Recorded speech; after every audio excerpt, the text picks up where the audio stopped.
Welcome back to my YouTube channel Homi English. देखो class 12 West Bengal board का exam चल रहा है, अभी रनिंग है। वेस्ट बंगाल बोर्ड तो नहीं बोलते हैं, जनरली इनफॉर्मली बोल देते हैं, लेकिन एक्चुअली में वेस्ट बंगाल काउंसिल का, यानी कि West Bengal council of higher secondary education, इसका क्लास 12 का एग्ज़ाम चल रहा है। तो मैं आज आपको क्वेश्चन पेपर सॉल्व करके देने वाला हूँ हिंदी सब्जेक्ट का, जो कि 2 तारीख को हुआ था, 2 अप्रैल को। 2 अप्रैल 2022 को ये एग्ज़ाम हुआ था। हिंदी का मैं सॉल्यूशन आपको प्रोवाइड कर रहा हूँ, उसमें भी पार्ट बी ओनली, ठीक है। अच्छा, यहाँ पर देखो हिंदी ए लिखा है, इसका मतलब है लैंग्वेज 1 है इसका, यानी कि किसी का बंगला होगा तो बंगला ए लिखा होगा, जैसे कि इंग्लिश में इंग्लिश बी लिखा होगा, लैंग्वेज 2 का बात कर रहा है।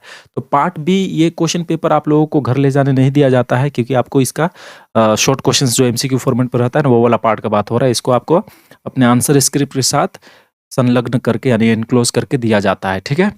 तो 2022 का न्यू सिलेबस के ऊपर में है। अच्छा दोस्तों, एक और बात, मैं आपको अगर इस क्वेश्चन पेपर का PDF या PPT चाहिए ना, जो कि चाहिए ही शायद, क्योंकि आपके पास तो क्वेश्चन पेपर नहीं है, तो मेरा होमी इंग्लिश नाम से ही एक टेलीग्राम चैनल है, उसमें जाके आप लोग क्या करना, ज्वाइन करना। वहाँ पर मैं PPT या PDF प्रोवाइड कर दूंगा और डाउनलोड कर लेना, तो बेटर होगा कि कैसा क्वेश्चन आता है देख लेना। जो लोग क्लास 11 वाले हैं वो तो ज़रूर देखें इसको, और जो 12 का एग्ज़ाम दे दिए वो भी देखें, और थोड़ा देखें कि कैसा कैसा आप लोगों ने आंसर किया था। अच्छा, यहाँ पर मैं सॉल्व करने वाला हूँ हिंदी का सभी नहीं, बल्कि जो इंग्लिश पार्ट रहा था ना, क्योंकि हिंदी में भी इंग्लिश पार्ट था। कौन सा इंग्लिश पार्ट था? वही पारिभाषिक शब्दावली में 5 क्वेश्चन इंग्लिश के क्वेश्चन पूछा था, उसका हिंदी रूपांतरण क्या होता है ये पूछा था, मैं उसी को सॉल्व करूँगा। सबसे पहले तो देख लो ये क्वेश्चन पेपर कैसा था। ये फ्रंट पेज है, यहाँ पर देखो आपको नेम लिखना था, ये रोल नंबर लिखना था, यहाँ नंबर लिखना था, यहाँ सिर्फ रोल और यहाँ रजिस्ट्रेशन नंबर। नेक्स्ट क्वेश्चन देखना है, ये देखो क्वेश्चन शुरू हो गया, MCQ फॉर्मेट में है ये MCQ क्वेश्चन। उसके बाद में देखो कुछ क्वेश्चंस आपको सेंटेंस में लिखना है, यहाँ पर है ना, दिख रहा है, ये सेंटेंस में आपको एक वाक्य में उत्तर देना है। और ये देखो मैं इसी क्वेश्चन का आपको सॉल्व करने वाला हूँ, यानी कि यहाँ पर है, देखिए ये देखो यहाँ पर ये खंड घ में जो दिख रहा है ना, इसी का मैं बात कर रहा हूँ। यहाँ पर जो 5 क्वेश्चन दिख रहा है 5 नंबर का, यानी कि एक क्वेश्चन कैरीज 1 मार्क, एक क्वेश्चन के लिए 1 नंबर है।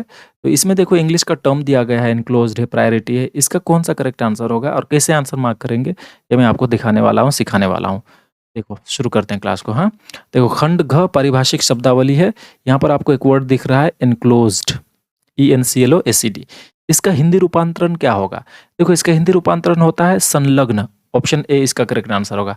आंसरिंग करने का तरीका क्या है? मैंने देखा एग्जामिनेशन हॉल में कई लोगों को, बच्चों को, जैसे मान लीजिए संलग्न इसका करेक्ट आंसर है, वो इस तरह से मार्क कर देते हैं ए में और छोड़ देते हैं। देखो बच्चों, ये सही तरीका नहीं है आंसरिंग करने का। उत्तर देने का सही तरीका है, यहाँ पर जो बॉक्स दिख रहा है ना आपको, यहाँ पर इस ऑप्शन को लिखना, ना कि यहाँ टिक लगाना। कोई टिक लगा दिया है कोई बात नहीं, लेकिन यहाँ पर बॉक्स में लिखना जरूरी है, इसलिए तो बॉक्स दिया गया है ना। तो यहाँ पर हमको ए लिखना है, ये रहा। आपके हिसाब से आंसर अगर ए है तो ए लिखना है, बी है तो बी लिखना है, लेकिन करेक्ट आंसर इसका एनक्लोज्ड का संलग्न होता है, तो यहाँ पर ए लिख देंगे बॉक्स में। दूसरा सवाल था प्रायोरिटी, तो प्रायोरिटी का हिंदी रूपांतरण होता है प्राथमिकता, जो ऑप्शन सी में दिख रहा है, तो यहाँ पर हम लोग सी लिख देंगे। उसके बाद डिस्पोजल का निपटान होगा, तो यहाँ पर बी लिख देंगे। उसके बाद सर्कुलर का परिपत्र होगा, तो यहाँ पर भी बी लिख देंगे। और डेजिग्नेशन का पदनाम होता है, यानी पद का नाम डेजिग्नेशन, तो यहाँ पर ए लिख देंगे।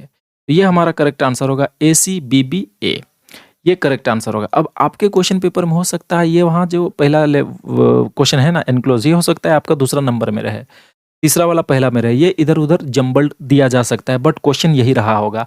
आप लोग याद करने का कोशिश करो, आप लोग क्या मार्क किए थे, क्या एनक्लोज्ड का हिंदी संलग्न मार्क किए थे? सही है। प्रायोरिटी का प्राथमिकता, डिस्पोजल का निपटान, और सर्कुलर का परिपत्र, और डेजिग्नेशन का पदनाम। ठीक है, तो उम्मीद है आपको वीडियो अच्छा लगा होगा, क्लास 12 के लिए था। और दोस्तों मैं आप लोगों को बता दूं कि क्लास 12 का जो इंग्लिश पेपर हो गया है 4 तारीख को, 4 अप्रैल को, उसका जल्दी मैं आज या कल ही उसका भी शॉर्ट क्वेश्चंस का पार्ट बी का MCQ फॉर्मेट वाला सारा सॉल्यूशन लाने वाला हूं। तो stay tuned to my channel Homi English, subscribe कर लेना चैनल को, कमेंट कर देना, लाइक कर देना, और प्लीज़ शेयर भी कर देना और अपने दोस्तों तक फैला देना। चलता हूँ फिर, tata bye bye, take care of yourself.